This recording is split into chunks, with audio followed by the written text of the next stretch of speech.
예, 안녕하십니까. 민법교수 유병태입니다. 자, 이번 시간은 저당권의 효력에 대해서 살펴보시겠습니다. 저당권의 효력이 미치는 피담보채권의 범위. 저당권은 원본, 이자, 위약금, 채무불이행으로 인한 손해배상 및 저당권 실행비용을 담보한다. 그러나 지연배상에 대해서는 원본의 이행기일 경과한 후 1년분에 한하여 저당권을 행사할 수 있다. 앞에서 질권 쪽에서 비교하면서 보았습니다. 원본액, 변제기, 지급장소는 등기 대상이 되는데 비담보채권이 금전채권이 아닌 경우에는 미리 그 가액을 금전으로 평가해서 이 평가액을 등기하여야 한다라는 거. 실제 채권액이 등기된 액수를 초과하는 경우 후순위 권리자나 물상보증인 또는 저당권 부동산의 제3세력자는 등기된 금액만을 변제하고 저당권 등기의 말소를 청구할 수 있다라는 거.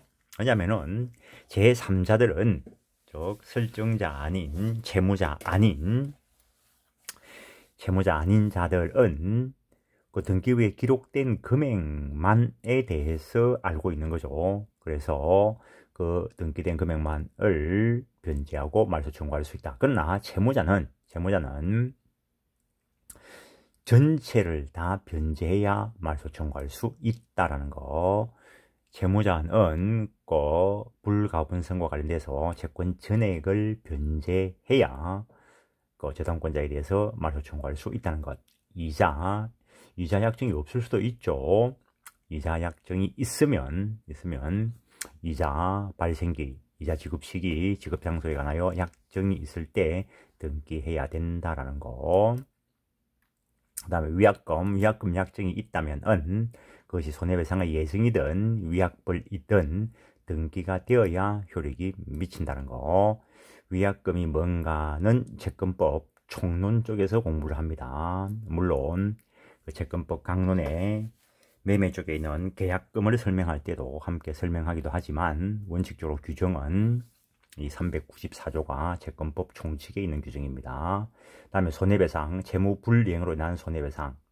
결국에 이거 지연배상이라 하는데 이것은 원본의 이행기일을 경과한 1년분에 한하여 미친다라고 법에 규정되어 있고, 채무 불이행이 있으면 손해배상이 발생하겠죠. 채무를 이행할지 불이행할지는 나중에 가봐야 알겠죠. 그래서 이거는 등기 없이도 인정된다라는 거. 이거는 결국에 후순위 권리자 등을 보호하기 위한 것입니다.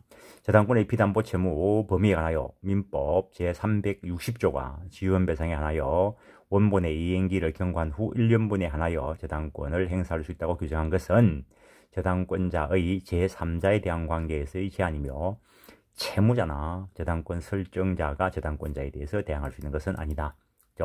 후순위 권리자 등을 보호하기 위한 것이라는 거. 그 정도 하시죠. 그 다음에 저당권 실행비용. 나중에 변제기에 채무자가 이행할지 안 할지를 모른다 했죠. 그래서 저당권 실행비용이 별도로 들어갈지 안 들어갈지 모르는 거죠. 그래서 이것도 등기되지 않아도 당연히 피담보채권의 범위에 들어간다라는 거. 그 다음에 그 경매비용은 여기에 포함되지 않는다라고 해놨는데 이거는 그 기본적으로 경매비용은 영순위로 배당받는다라고 이야기합니다. 경매 들어갔을 때.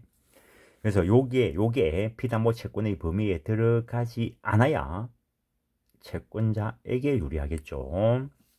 그 다음에 근저당권의 경우 채권 최고액에는 근저당권 실행비용이 포함되지 않는다는 거. 근저당 쪽에 가서 다시 한번 말씀드릴 자리가 있을 겁니다.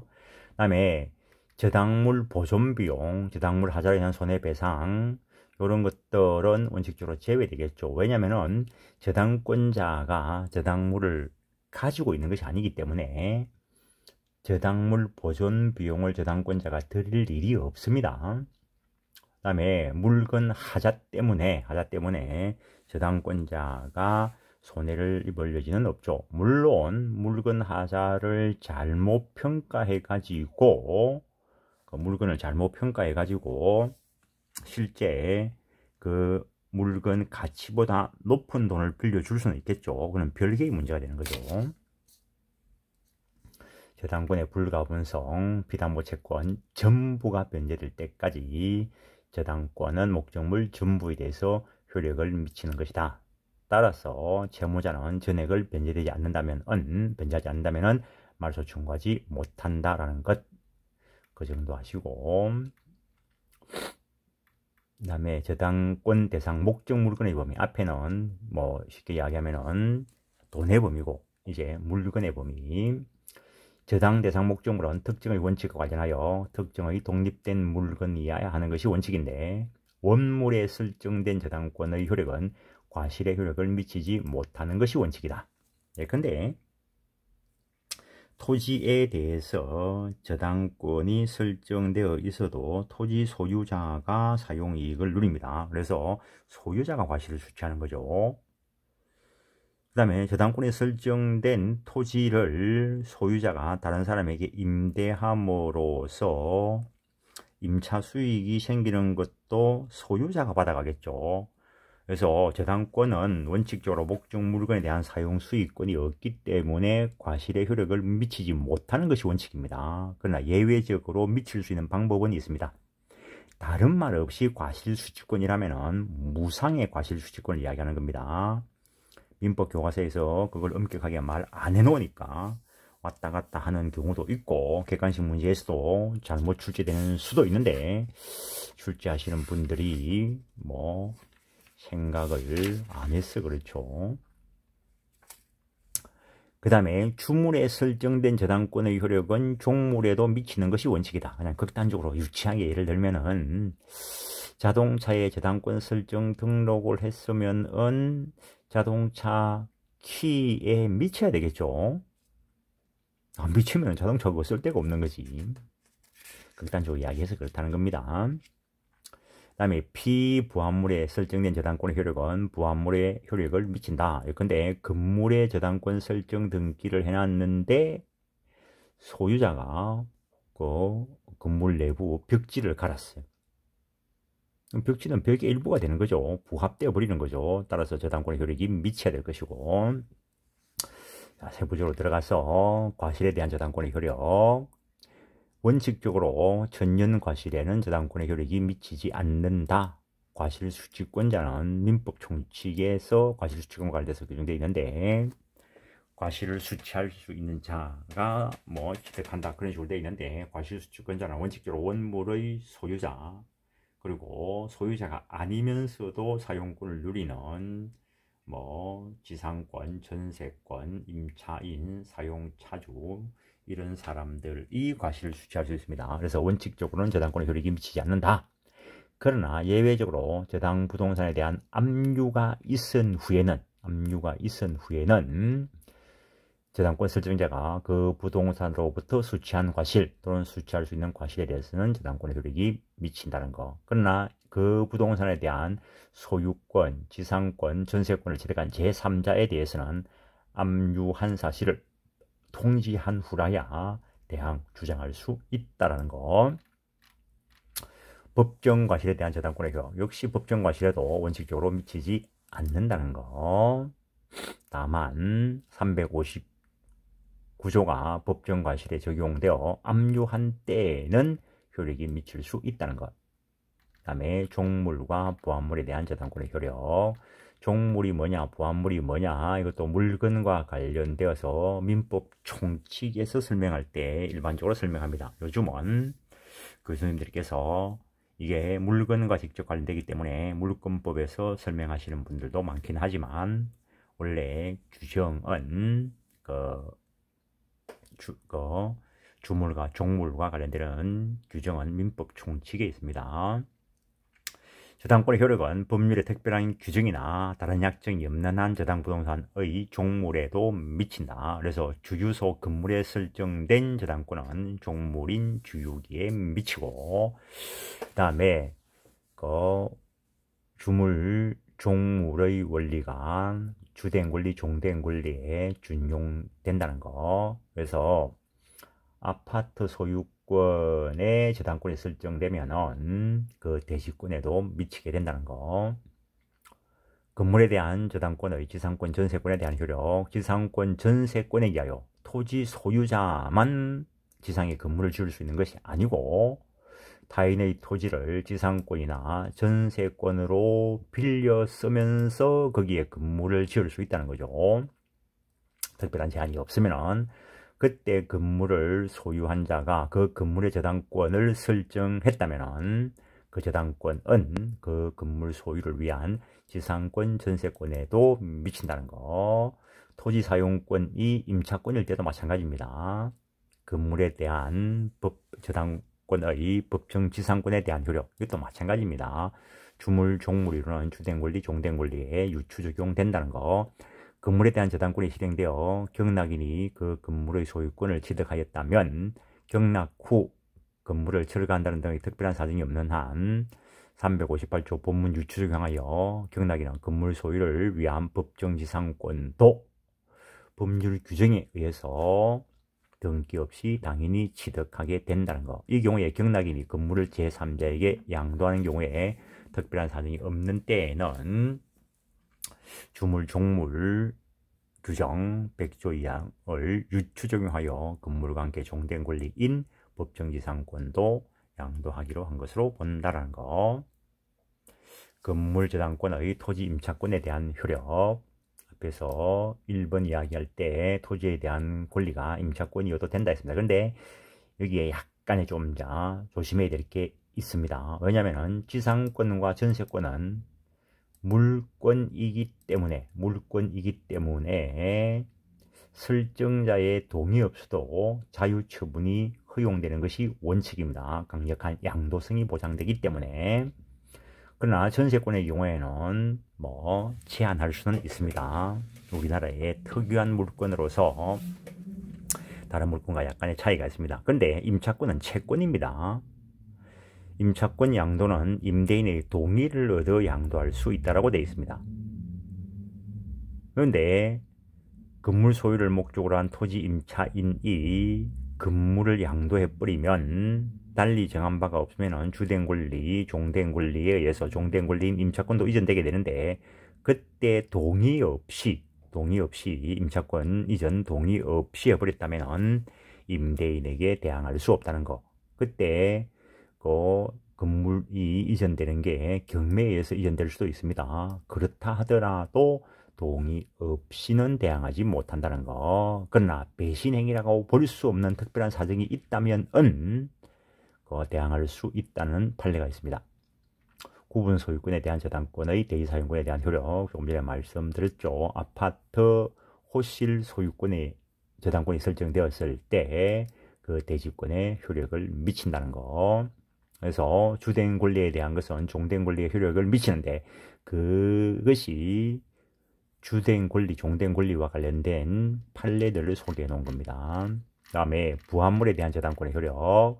원칙적으로 저당권은 그 시기를 불문하고 부합물에 효력을 미친다. 부합물, 건물, 벽지 생각하시면 됩니다. 시멘트 바르는 것도 마찬가지고 어쩌보면 못지라는 것도 마찬가지고 부합의 정도에 관하여 판례는 부합이라 하면 훼손하지 않으면 분리할 수 없거나 분리하는데 과다한 비용을 요하는 경우는 물론 분리하게 되면 경제적 가치를 심히 감소시키는 경우에도 부합이다라고 본다는 거. 부합이라는 것은 그 물건의 일부가 되었다는 겁니다. 건물에 부합된 엘리베이터, 냉난방 시설, 그 다음에 저당 토지에 매설된 유주장 탱커 이런 것들은 그 물건의 일부가 되었다는 거. 그런데 유류지장 탱크에 의해서는 또 다른 판례가 있습니다. 부합의 시기는 상관없고 그 벽지가 저당권 설정 전에 붙어있던 벽지이든 저당권 설정하고 난 뒤에 벽지를 바른 것이든 상관없다는 거죠. 그런데 예외적으로 효력을 미치지 못하는 경우가 있다. 특별한 규정이 있는 경우 타인의 권한에 의해서 부속된 것은 부합물이 되지 않는다. 당연한 거죠. 따라서 지상권자, 전세권자 또는 부동산 임차인이 식재한 수목, 축조한 건물, 기타 공작물이나 부속시킨 물건 등은 이들의 소유에 속하고 부동산 소유권에 흡수되지 않으므로 이게 저당권의 효력이 미치지 않는다라는 거. 그래서 이거는 일종의 부속물과 관련되는 것이다라고 봐야 될 것입니다. A 소유의 건물에 B가 저당권을 가지고 있는데 이 건물을 다른 사람에게 뭐 임차를 줬는데 그때 그 임차인이 이 건물이 그냥 횟집을 하는 거라고 봅시다. 그때 그 임차인이 그 횟집을 운영하기 위해서 수족관을 만들었다면 그거는 건물 소유자가 소유하는 것이 아니고 그 임차인이 소유하는 것이죠. 따라서 그 권한, 임차 권한에 의해서 부속된 것이기 때문에 거기에는 효력이 미치지 않는다. 설정 행위로 달리 약정했다면 미치지 않는다. 원칙적인 이야기이고, 토지 저당권의 효력이 미치지 않는 경우에 이해해놨는데, 이것도 별개의 부동산이 되었을 때다라고 생각을 하시고, 일단 부속물의 경우에는 별개의 독립된 물건이 된다는 거, 동일성이 인정되어 버리고 하면 부합물이 된 것이고, 일단 그때 상황에 따라서 판단해야 된다는 것, 그때 상황에 대해서 판단해야 되는 건데, 그거는 실제 사건이 발생했을 때 판단하는 것이지 추측할 수 있는 것은 아니죠. 그 다음에 임목이나 명인 방법을 갖추면은 별개의 물건이 되는 거라는 거.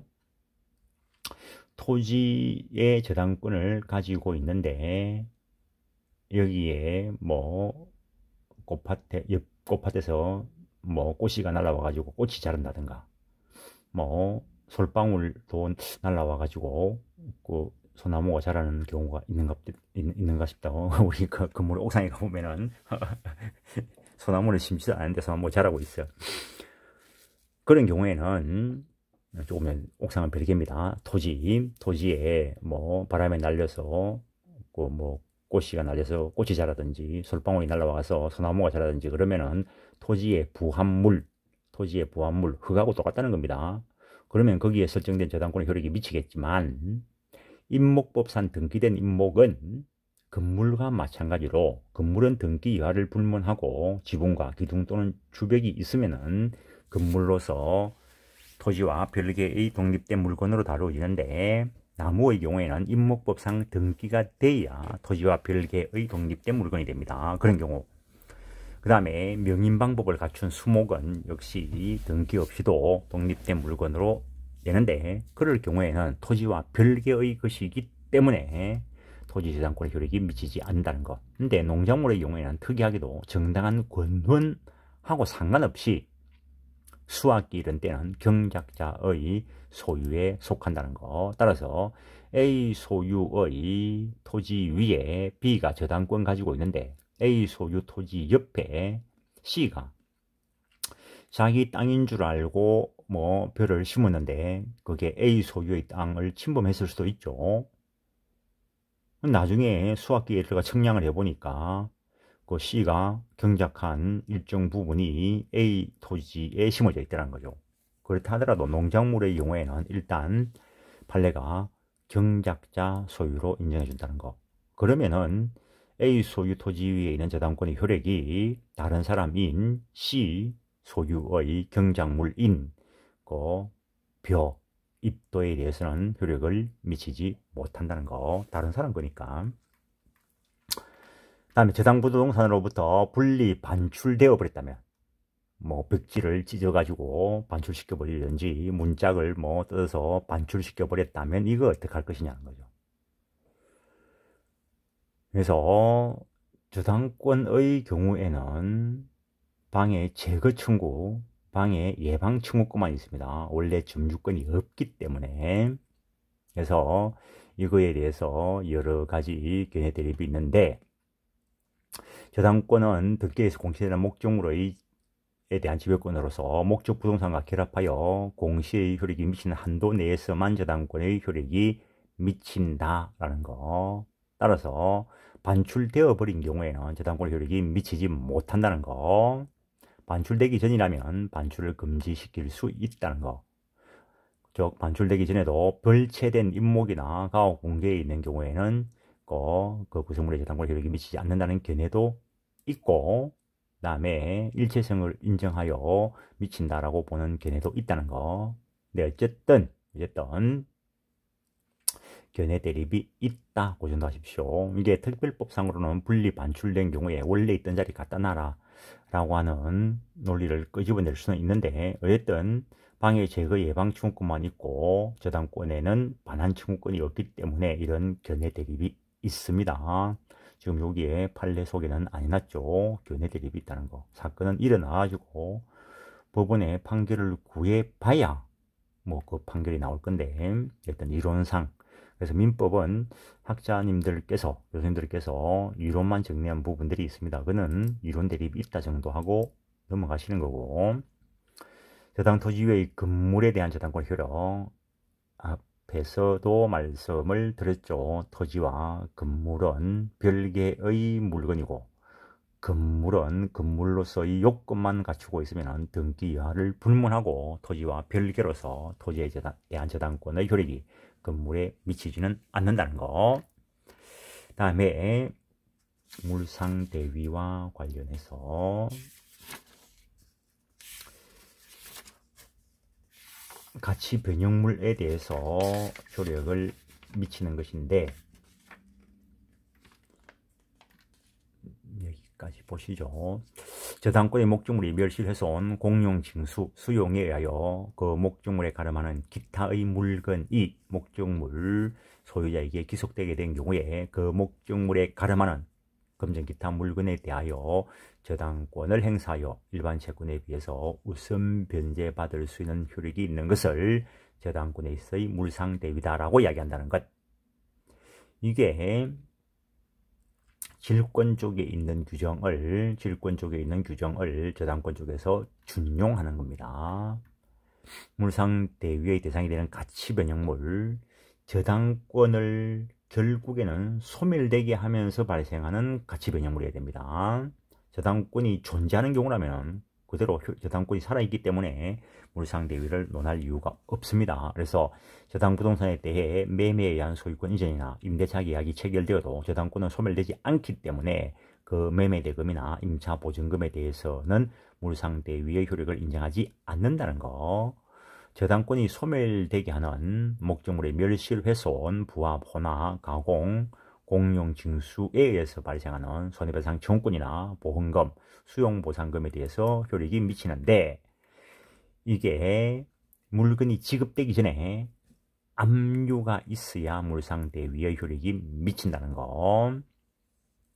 저당 목적물의 변형물인 금전 기타 물건에 대하여 이미 제3자가 압류하여도 그것이 지급되기 전에 자기 권리를 행사해서 우선 변제받을 수 있다는 거. 그래서 압류는 반드시 저당권자가 하지 않고 제3자가 해도 무방합니다. 그 정도 하고, 물상대위의 행사 방법으로 민사집행법에 하여 담보권의 존재를 증명하는 서류를 집행법원에 제출하여 채권 압류 및 전부명령을 신청하는 것이나, 또는 민사집행법 247조 1항에 의하여 소정의 배당 요구 종기까지 배당 요구하는 것이므로, 이러한 배당 요구 종기까지 물상대위권 행사에 나아가지 아니한 채 단지 수용대상 토지에 대하여 담보물권 등기가 된 것만으로는 우선 변제받을 수 없다. 권리 행사는 했어야 된다는 겁니다. 자기가 압류하든지 아니면 다른 사람이 압류했을 때 배당 요구 종기까지 배당 요구를 하든지. 만약에 배당 요구 종기까지 물상대위권을 행사하지 아니하여 우선 변제권을 상실한 저당권자는 다른 채권자가 보상금으로 이득을 얻었다 하더라도 그에 대해서는 부당이득 반환 청구할 수 없다. 그래서 권리 행사 기간까지 권리를 행사했어야 된다는 겁니다. 다른 사람이 받아가 버렸다면은 일단 이거는 저당권 소멸시키는 사유 때문에 발생한 것이기 때문에 일단 저당권은 소멸하고, 그때 채무자에 대한 채권은 그대로 존속하게 되겠죠. 또한 배당 요구 종기가 지난 후에 물상대위에 의한 채권 압류 전부명령이 제3자에게 송달된 경우에도 물상대위권자는 배당 절차에서 우선 변제를 받을 수 없다. 배당 요구 종기까지 해라는 겁니다. 그 정도 하겠습니다. 그 다음에 저당 토지가 환지됐다 그러면 그 환지된 토지에 저당권의 효력이 미칩니다. 그 다음에 건물이 합동되면은 경매 대상 건물이 인접한 다른 건물과 합동. 원래는 별개의 독립된 건물이었는데 그것이 한 개의 건물로 합동이 되어버렸다면 이거 어떡할 거냐. 그래서 그냥 A 소유의 토지 위에 1번 건물과 2번 건물이 있었는데 그 건물이 각각 별개의 것이다 했습니다. 한 개의 토지 위에 두 개의 건물이 존재할 수 있습니다. 그때 물론 뭐 두 개 토지 위에 한 개의 건물이 존재할 수도 있고, 그때 2번 건물의 저당권을 설정을 해놨는데 나중에 이거 1번, 2번이 합동되어 가지고 한 개의 건물이 되었다는 거죠. 제3의 한 개의 건물이 되었다는 거죠. 그랬을 때 이 저당권의 효력은 어떻게 할 것인가? 그 목적 물건이 차지하는 비율에 상하는 지분 위에 존속한다라고 했다는 거. 그 다음에 저당권의 우선 변제적 효력이 있는데 이번 시간은 여기까지 하고, 우선 변제적 효력은 저당권 실행과 관련해서 연결되는 부분도 있고 하니까 여기서 다음 시간에 하겠습니다. 예, 수고하셨습니다.